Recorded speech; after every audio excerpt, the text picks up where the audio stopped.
Salut, Coucou Audrey. ça va? Ça J'ai va et essayé de toi? démarrer avant toi. La tête de folle.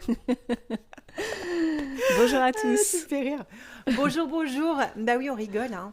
On rigole, on est contente d'être là. Bah oui, c'est clair. Alors aujourd'hui, c'est la troisième et dernière partie des 7 péchés capitaux. Oui, et on va aborder le septième. Le septième, Et l'orgueil. voilà. Un péché un peu vicieux, beaucoup vicieux même. Beaucoup vicieux parce que il peut s'insinuer vraiment dans toutes les dimensions de l'être avec beaucoup d'apparence de bien-pensance. Exactement. Voilà. Ouais.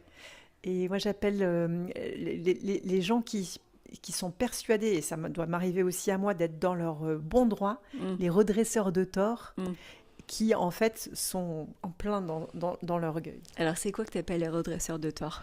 Eh ben, les redresseurs de tort, pour moi, c'est des gens qui sont investis d'une mission qui leur paraît juste, donc qui sont remplis de bonnes intentions, Mhm, et pour autant sont dans une forme de jugement envers son prochain. mhm.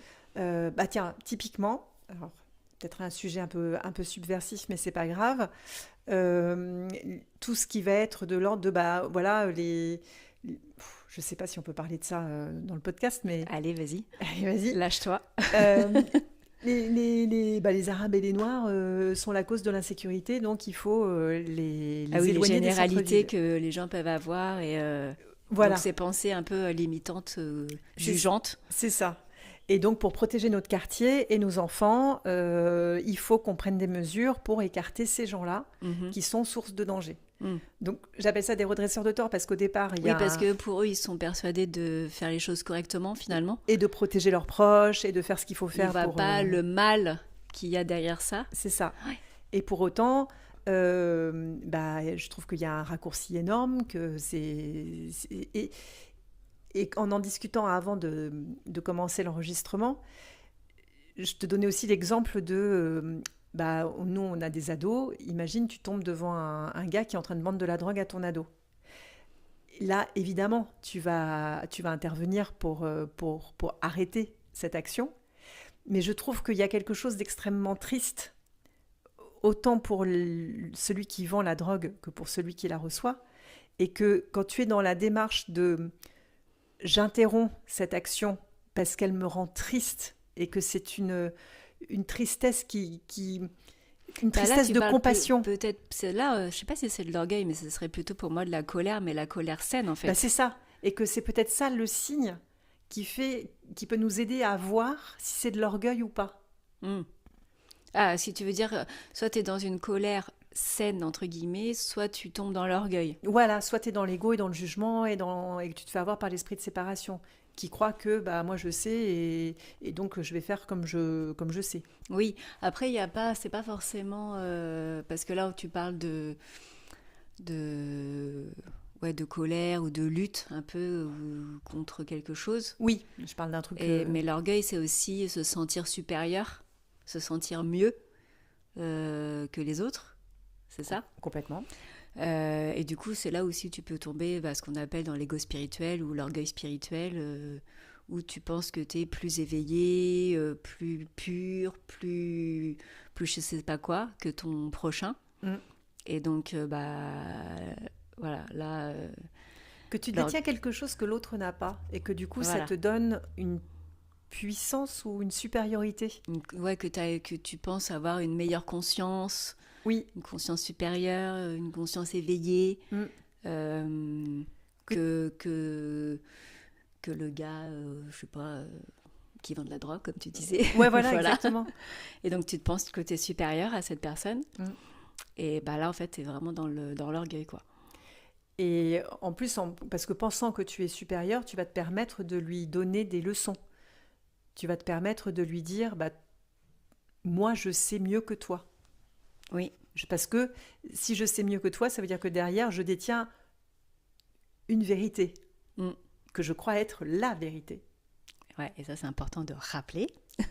J'avais fait un post aussi sur Instagram, ça, je crois, qu'il n'y a pas plusieurs vérités. On entend souvent, oui, chacun sa vérité, machin, mais en fait, non, il n'y a pas chacun sa vérité. Il y a une vérité, voilà, C'est la vérité avec les lois universelles qui est partagée depuis des millénaires. Et chacun a son chemin vers la vérité, mais chacun n'a pas sa vérité. Enfin, on peut croire qu'on a sa vérité, mais c'est une croyance, Oui, c'est ça.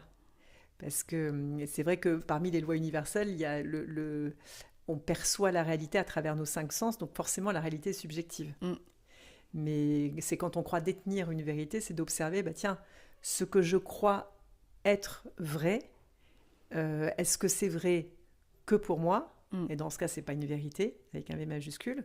Ou est-ce que c'est vrai pour l'humanité tout entière? Bah là, on est sur la vérité. Voilà, exactement. Mm. Et donc c'est pour ça que ça colle pas quand on dit chacun sa vérité. Bah oui, Parce que non, c'est parce pas qu'on est dans possible, la quoi. séparation Ouais. quand on est là-dedans, bien Mm. sûr. Exactement. Mais on a du boulot. Hein. C'est ça. Et la dernière fois, j'avais lu un petit peu, je sais que tu voulais pas, mais j'aime bien. Vas-y, Même Linou. si même si vous allez retrouver dans la vidéo, mais voilà, c'est toujours bien d'entendre plusieurs fois les choses. Oui, c'est clair. Et donc l'orgueil, en fait, la vertu, c'est l'humilité. La vertu en miroir de l'orgueil. Oui. D'accord. Et donc l'orgueil, il faut pas confondre avec la simple vanité qui vous pousse à vous admirer dans le Ah oui. miroir, ou la fierté légitime d'un travail accompli. Ok. Tu as le droit d'être fier, tu as le droit de t'admirer. Voilà, c'est pas. Mais c'est beaucoup plus profond en fait. C'est vraiment ce qu'il appelle ça le péché luciférien, par excellence. Ok. Donc c'est vraiment celui qui murmure j'ai besoin de personne. Hmm. Donc ouais, c'est un peu par rapport aux autres péchés, ouais, c'est ça qu'il dit aussi dans la vidéo qu'on vous a partagée.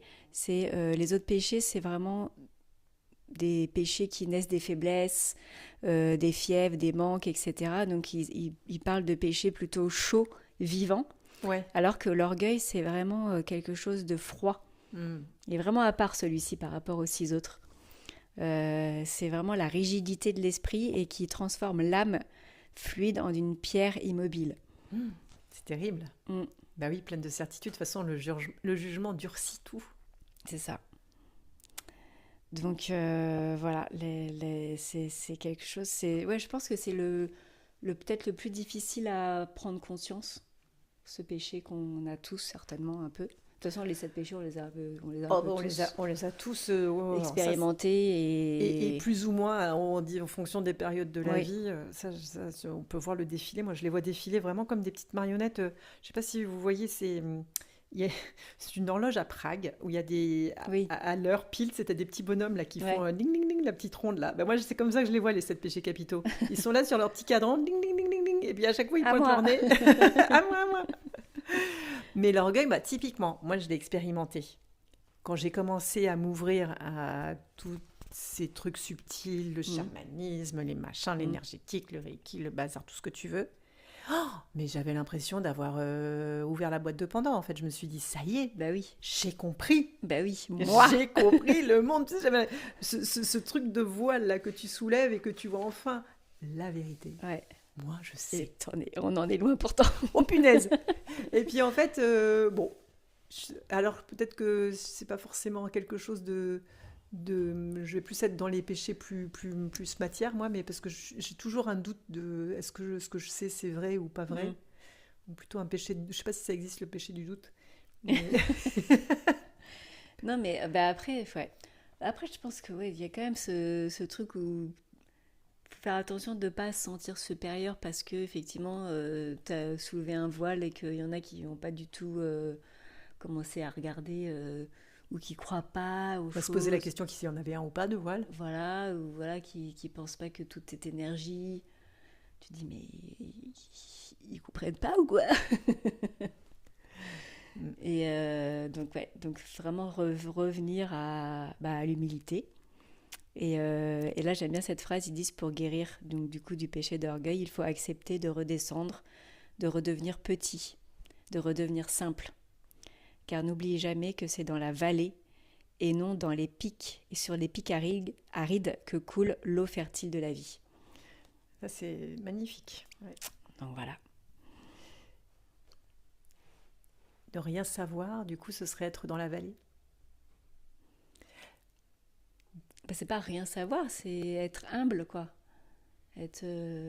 Comment on pourrait définir l'humilité? Parce que être humble, c'est peut-être accepter déjà son frère et sa sœur tel qu'il est. mhm, Euh, Être humble, c'est observer les moments où on se sent séparé de l'autre, le reconnaître mhm, et, et faire l'effort de se défaire de cette croyance. mhm. Être humble, c'est peut-être renoncer d'être à l'origine de quoi que ce soit, Tout à fait. et surtout de soi-même. Première chose. Renoncer d'être à l'origine de soi-même. Oui, Et l'orgueil, ce serait croire qui était à l'origine de toi-même. que tu es à l'origine de toi-même. Mhm. Ben voilà, le podcast fait 7 minutes, qu'est-ce qu'on va faire? Tout est dit. Non, mais oui, mais en fait, et c'est ce qu'on disait, en fait, ça, c'est un travail à chaque instant. Mm. Je sais plus, tout à l'heure, on a dit, ce matin, avant d'aller au yoga, on a dit, c'est un boulot, c'est Ah, des... c'est un sport de haut niveau. Ouais, voilà. C'est C'est un... une discipline d'athlète, en Ouais, fait. de vraiment arriver à... Bah ouais, dans l'humilité, à être dans la sagesse, à... C'est... Dans la volonté d'être, dans l'intention d'être dans le désir, dans la que douceur, dans la générosité, dans la toutes les bonté, vertus qu'on a vues en opposition au péché. c'est ça. Euh, Mais au final, que Dieu se donne à travers nous à chaque instant. mm, Et, et pas l'esprit de séparation. C'est comme on a différents élans en nous, différents courants. En fait, il y en a 2 grands courants et t'en as parlé mardi, parce que nous sommes vendredi, et jeudi dans tes coachs café. Les 2 grands courants, c'est la peur et l'amour. ouais. Les 2 grands élans d'énergie en nous. Et la peur, c'est ce qui entraîne vers la séparation. L'amour, c'est ce qui entraîne vers l'unité. Donc la peur, l'ego, l'amour, Et en Dieu. même temps, comme j'ai dit au coach café, en creusant sur le sujet, justement, bah, la peur, finalement, j'en ai conclu que c'était un message d'amour. Ah ouais?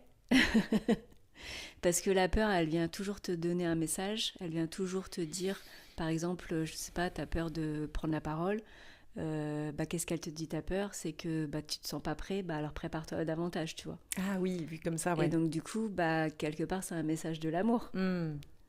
T'as peur... Bah, t'as peur de mourir parce que t'aimes la vie. Ouais, mais ou prépare-toi justement à qu'est-ce que c'est, comprends ce que c'est la mort, qu'est-ce que ça veut dire. Hmm. En fait, voilà, qu'est-ce qu'il y a derrière le message de la peur? Parce que souvent, en fait, derrière la peur, c'est un peu de l'ignorance, quelque part. Ah bah oui, oui, c'est...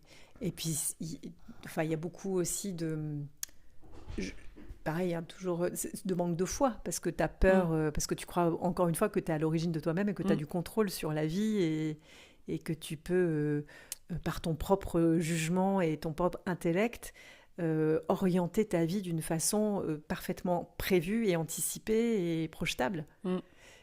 Ça crée beaucoup de peur, le besoin de contrôle. Ben oui.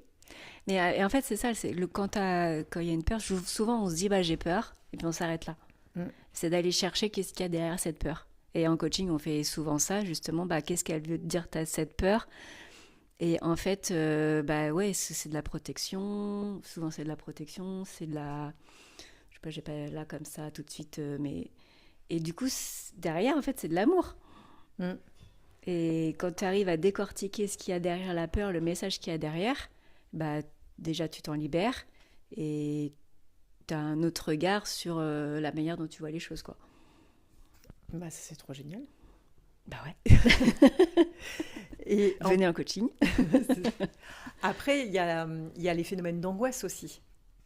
Les phénomènes d'angoisse qui sont physiologiques. Mhm. J'écoutais un podcast, c'est sur Métamorphose, un médecin psychologue très angoissé de nature qui a Mhm. été vraiment décortiquer le phénomène, processus, le ouais. processus. Ouais, Et c'est hyper intéressant parce qu'au départ, c'est une pensée.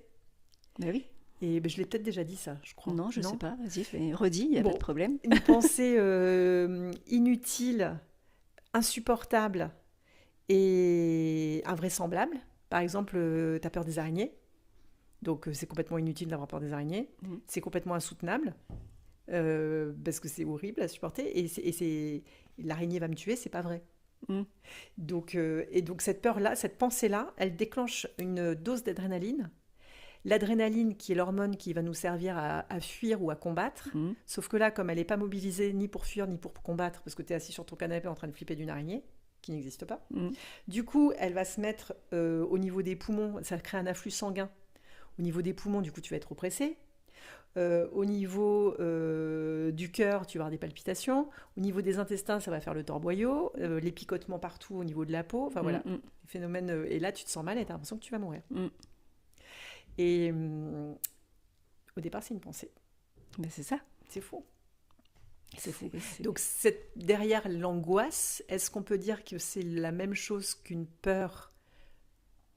Tu vois, parce que quand tu dis si on détricote la peur, au fond, il y a quelque chose au départ qui est de l'amour. Mm. Comment t'as dit? Une peur, c'est un message, en fait. un message d'amour. Mm. Est-ce qu'une angoisse, c'est pareil ou pas?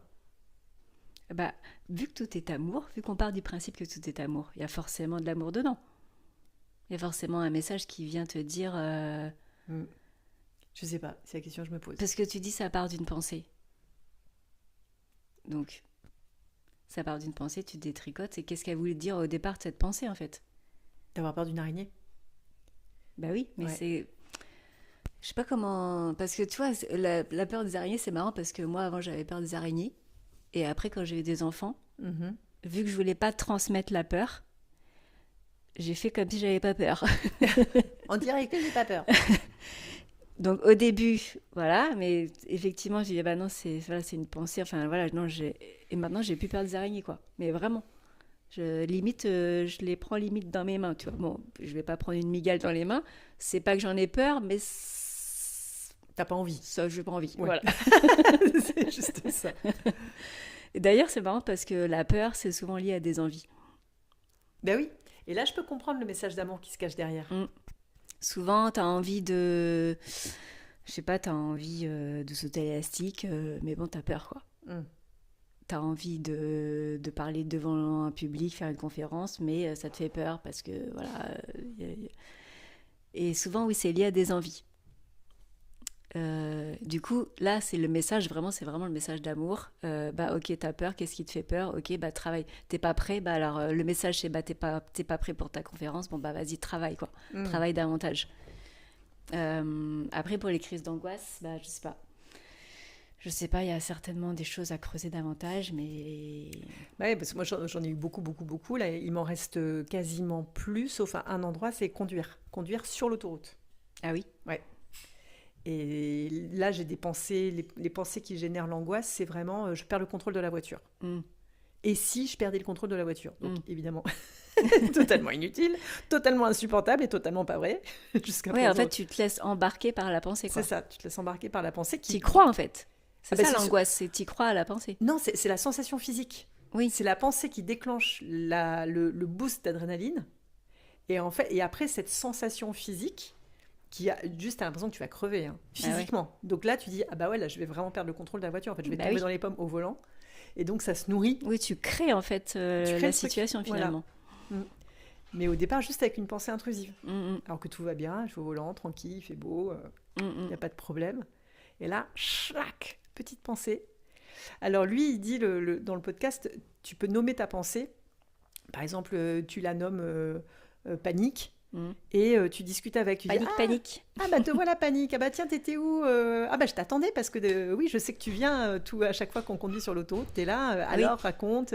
Oui, ça désamorce le truc. Apparemment. Alors j'ai pas encore fait l'expérience parce Mm. qu'évidemment j'évite de conduire sur l'autoroute.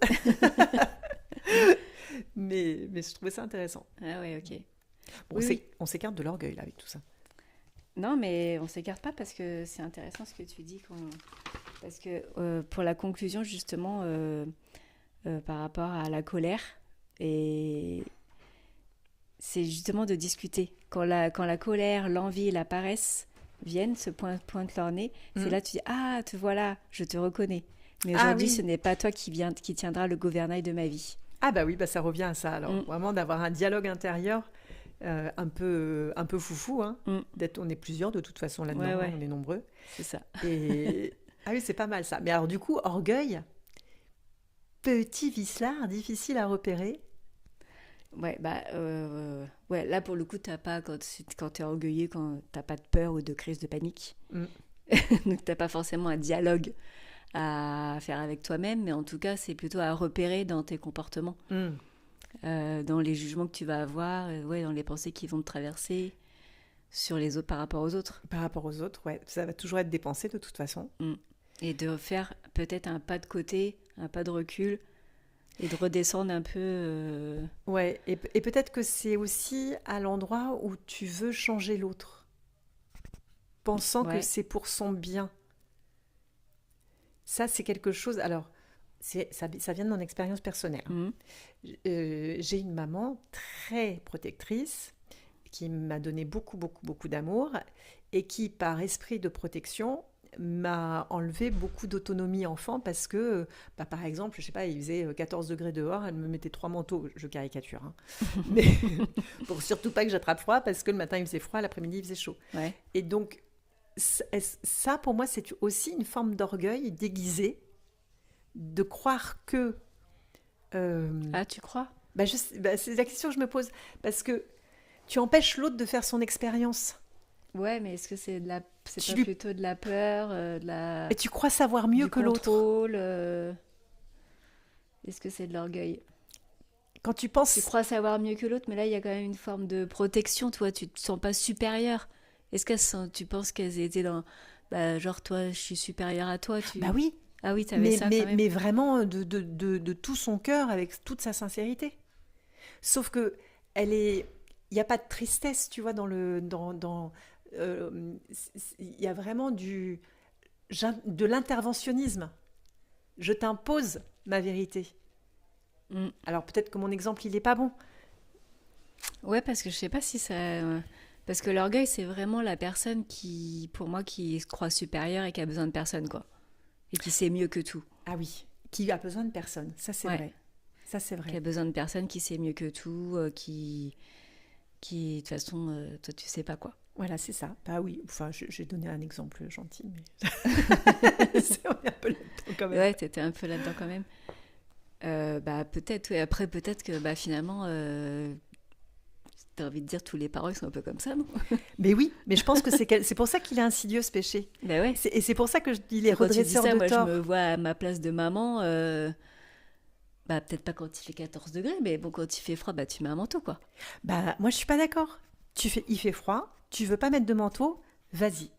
Va en t-shirt et tu verras. Oui, Et tu verras. Moi c'est ce que j'ai fait avec les miennes. oui, ça je sais que tu peux faire ça aussi. Parce que un enfant va pas avoir envie d'être inconfortable, mais il a envie d'expérimenter par lui-même. Et je trouve que lui enlever, au pire elle a un rhume, c'est pas grave, mais de lui enlever cette expérience, c'est lui prendre Oui, un je peu suis de son d'accord. Des pouvoir. fois, oui, elles enlèvent leur manteau, elles me disent j'ai chaud. Bon, bah ok, moi j'en sais rien si t'as chaud ou pas en fait. Oui, voilà. Moi j'ai froid, donc je garde mon manteau, mais toi si t'as vraiment, vraiment si t'as chaud, bah vas-y enlève ton manteau. Ça, je suis d'accord. Ouais. Mais oui, après, je sais pas, mais il y a quand même cette idée, peut-être que moi j'ai plus que toi sur lequel je travaille beaucoup, de contrôle vis-à-vis de mes enfants. Ça, Mm. et que je lâche de plus en plus. Et est-ce que, voilà, c'est pas un peu d'orgueil? Est-ce que c'est de l'orgueil? Ben, je sais pas, parce que ouais, il y a une forme de protection. Donc je sais pas si dans Ah, mais, l'orgueil il y a de la protection. mais moi je crois que c'est pour ça qu'il est si vicieux, c'est qu'il se cache dans des bonnes intentions. Pas que, évidemment. Oui, et donc quand on parle d'orgueil spirit, Il y a vraiment des gens qui sont persuadés, mais de tout leur cœur, qui savent ce qui est bon pour toi. Ça me rend dingue. oui, mais est-ce que ouais, ils savent ce qui est bon pour toi? Tu vois, ça part d'une bonne intention. Alors tu vas me dire, ouais, bah oui, mais justement, c'est vicieux. C'est pour ça, c'est ça les redresseurs de tort pour moi. Ouais, ouais, ouais. Et c'est encore cette phrase que j'adore, l'enfer est pavé de bonnes intentions. En étant pétri de certitude que tu sais ce qui est bon pour l'autre et pour un collectif, même tu peux être très très très... Pas toujours évidemment, mais parce que encore une fois, quel souffle Oui, mais t'anime. après, il y a des choses qui sont saines, en fait. Bien sûr, c'est pour ça. Tu peux être persuadé que c'est bon pour l'autre, mais c'est vrai. Bah, sur un plan plus vaste, Si l'autre, on parle par exemple de mauvaise nourriture, Mhm. il a envie de manger de la junk food, du fast food, et que ça doit en passer par là pour qu'il prenne conscience par lui-même, Oui, ça, je suis d'accord. donc laisse-le. Oui. Tu peux Mais c'est ce truc à vouloir trop protéger, on peut enlever une part d'expérience, une part de vécu qui est divine. Bah après, c'est pas non plus trop protégé parce que tu peux quand même partager ce que tu penses. Ah, tu peux partager ce que tu penses, Pas imposer, mais sans mais en tout imposer. cas le partager, l'argumenter, tout ça, etc. pour essayer de convaincre éventuellement. Mais après, la personne, si elle est adulte, après, pour les enfants, c'est plus délicat parce que tu peux pas dire, bah oui, ton gamin il veut bouffer McDo tous les jours, bon bah vas-y, fais ton expérience. Et pourquoi pas? Ah ouais, non, là je peux pas. Moi, j'avais eu Pour moi, c'est pas lui donner des bonnes habitudes pour plus tard. Après, si tu vois, là, ma fille, elle va avec ses copains, elle va commencer à aller au McDo. Moi, je les ai jamais emmenés au McDo de toute leur enfance. Elle commence à y aller, je lui empêche pas d'y aller.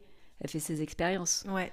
Et peut-être que du coup, après, plus tard, elle se rendra compte que, bah oui, finalement, maman, elle avait raison. Moi, je me souviens d'un pédiatre qui, alors c'est pas mes enfants, c'était les enfants d'une amie, et le petit, je crois, il voulait manger que des frites, mais il était obsessionnel sur les frites, mais genre pas un légume, pas un fruit, rien, des frites, des frites. Et le médecin lui avait dit, bah au bout d'un moment, il arrêtera de manger des frites. Vous inquiétez pas, c'est pas Oui. grave. Oui. Donc il a bouffé des frites, et puis au bout d'un moment, il en a eu marre des frites, il a mangé des légumes. mais, mais bien sûr que je comprends ce que tu dis, et je te taquine un peu là-dessus, parce qu'encore une fois, il y a l'orgueil qui est facile à repérer, Mm. qui est voilà, ce truc un Mais peu bon, c'est condescendant. délicat, ouais, c'est les parents-enfants, parce que tu peux pas te dire, ah bah, par exemple, toi, tu fumes, Mm. et puis t'as ton gamin de 5 ans qui te dit, ah bah, maman, je peux te prendre une cigarette? Bah, bien sûr, mon chéri, vas-y, expérimente. Mm. Tu dis quoi, là?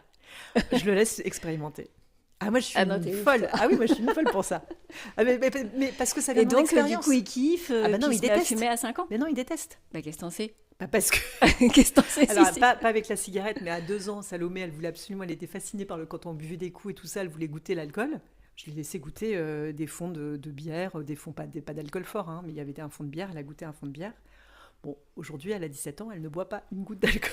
D'accord, bah, peut-être, là, ça marchait, mais il y en a combien des gamins qui, finalement, ils buvaient, ils finissaient tous les verres d'alcool aux C'est apéros? sûr.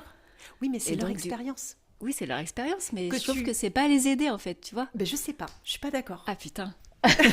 Il est bon, ce podcast. Ah, il est bon ce podcast.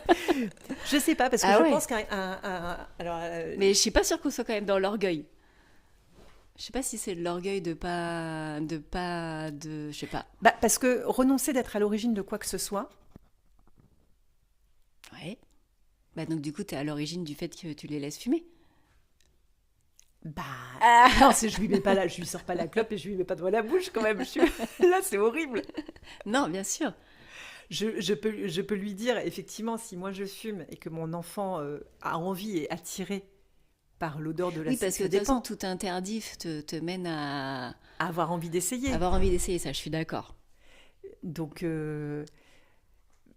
c'est un sujet tellement immense. Et puis après, on pourrait décortiquer que des cas particuliers.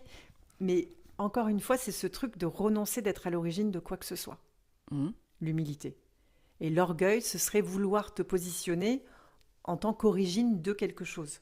Mhm. Et aussi, comme tu dis, penser être autosuffisant, pardon. Ça, je pense que c'est un vrai indicateur.